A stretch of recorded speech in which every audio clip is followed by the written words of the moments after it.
I actually work at a suicide prevention center. I'm not that good, but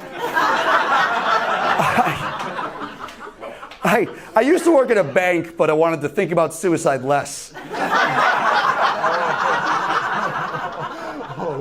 But it's true. I am a last responder, and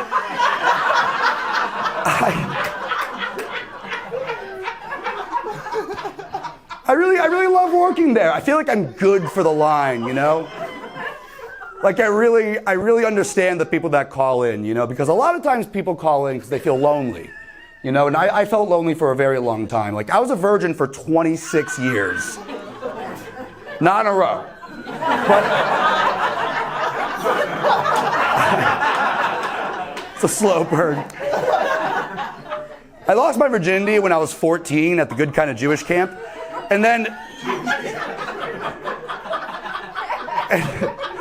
I didn't have sex again for 5 years, right? All of high school, no sex. You don't have to laugh that hard at that. But I didn't have sex for 5 years. And then the second time I ever had sex, I went off to college and I blacked out at Buffalo Wild Wings in Miami. And then I woke up in bed with a married couple. Yeah. I woke up facing the guy, which was kind of weird. But then I rolled over. It was actually weirder facing the other guy.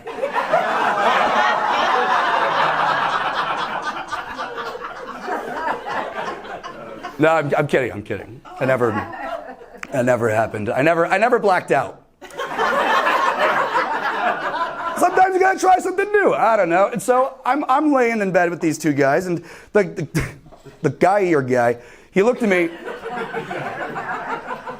And it was a great guy. And he was like, hey, if you give us your name and number, we'll add you to the roster.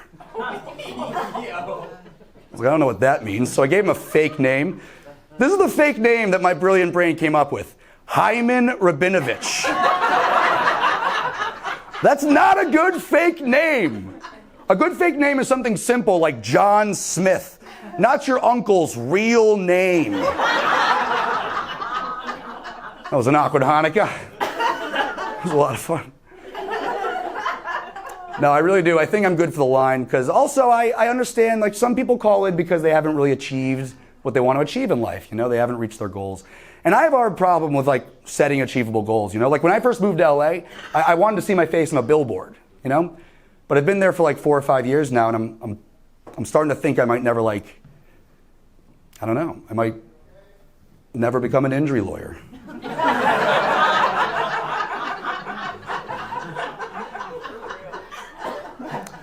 I might never have a number that spells a word, you know? It's just such an experience. But yeah, no, a lot of people ask me what the hardest part of working the hotline is, and it's always the beginning. The beginning is the hardest part, and it's not for the reason you think.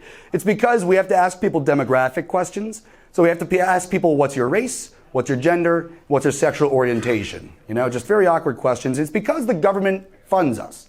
So in exchange for that funding, we have to tell them who's calling in. That way they can allocate the resources accordingly, which is a good reason. But it is weird because then someone will call in and be like, I don't know what to do. My grandpa died and he was my entire world. And then I have to be like, oh my God.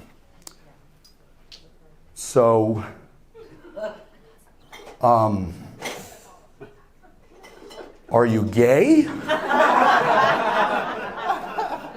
Usually they just ignore it. They power through. They're like, yeah, I just don't know what to do. And I'm like, if you had to choose something, would you do a penis or a vagina? What are we talking about here? But no, I really like that we have the hotline available. And it's available really easily, right? You just call 988. It's right on your phone. It's so great that we live in this era where you can do that, right? I always think about how privileged we are compared to like people in like the 1600s, right? If you were suicidal back then, you had to what? You had to go get like parchment, an ink pot, a quill. You had to find someone in the village that knew how to read and write. And then after you write out your long message, you have to like send it off to Suicide Depot or whatever. And then you have to wait, and like 4 to 6 weeks later, you get a message back. And it just says like, hello, Tyler, 'tis great to make thy acquaintance. Art thou gay? It's very awkward. No, I really like working the line. My boss hit me up the other day, and he was like, hey, we actually have an opening from 12:30 to 8:30 a.m. on Fridays. Would you like to take that shift? And I was like, I don't really think I can. I'm out doing comedy until like 1 or 2 in the morning. I don't really think I could take a graveyard shift. And he was like, first of all, don't call it that.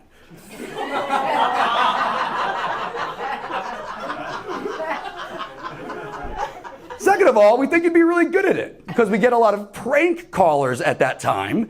And we could use you to get rid of them like you do hecklers on stage. And I was like, I say some pretty awful things on stage. What am I allowed to say? He goes, these people are prank calling the suicide hotline. Say whatever you want. So my new goal at work is I'm going to be so mean to these people that they call back for real. It's God's word. No, suicide doesn't pay that well, so I had to get another part-time job. At a coffee shop. You guys ever been to a coffee shop that takes itself way too seriously?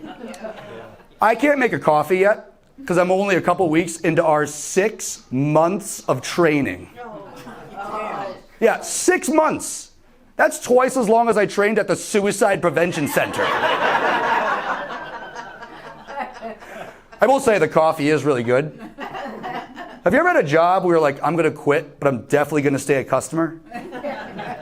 That's how I feel about the Suicide Prevention Center. All right, thanks a lot, guys. I'm Tyler Strauss.